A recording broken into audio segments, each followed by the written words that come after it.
रमेश, जो कि मजदूरी का काम करता था, एक दिन वो पास के गांव में मजदूरी के लिए गया।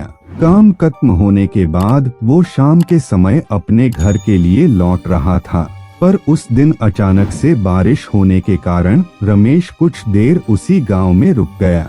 फिर जब बारिश बंद हुई तो रमेश वापस अपने घर की तरफ चल दिया, मगर तब तक अंधेरा हो चुका था। जल्दी घर पहुंचने के चक्कर में रमेश ने खेतों के बीच बने रास्ते से जाने का निश्चय किया। काफी समय चलने के बाद रमेश अपने गांव के नजदीक आ चुका था। गांव के में पहुंचने के लिए एक बगीचे से होके जाना पड़ता था। जैसे ही रमेश उस बगीचे में पहुंचा, वैसे ही उसे एक बच्चे के रोने की आवाज सुनाई दी। यह सब उस भूत का छलावा था।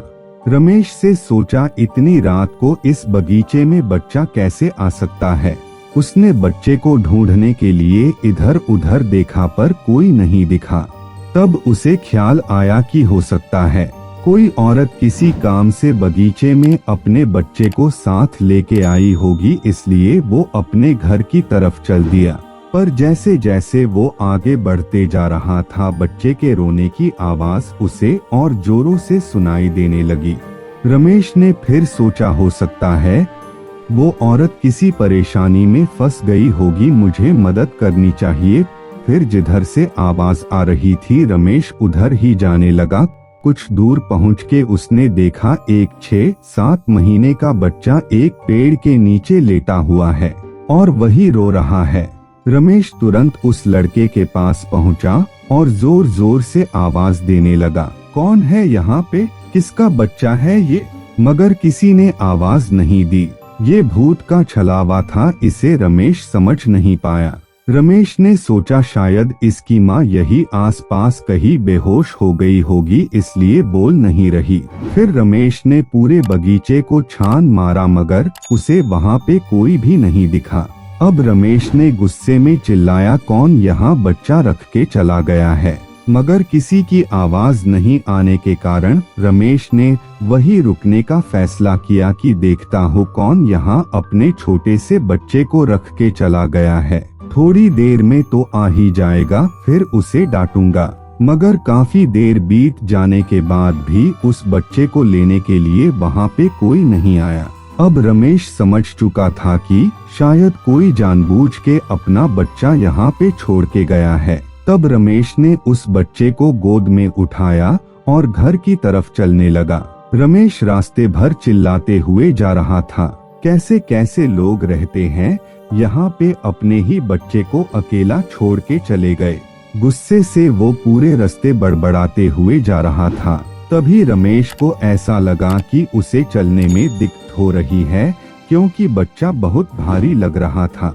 मगर रमेश घर पहुंचने की जल्दी में और तेज चलने लगा कि काफी रात हो चुकी है, जल्दी इस बच्चे को लेके घर पहुंचा जाए।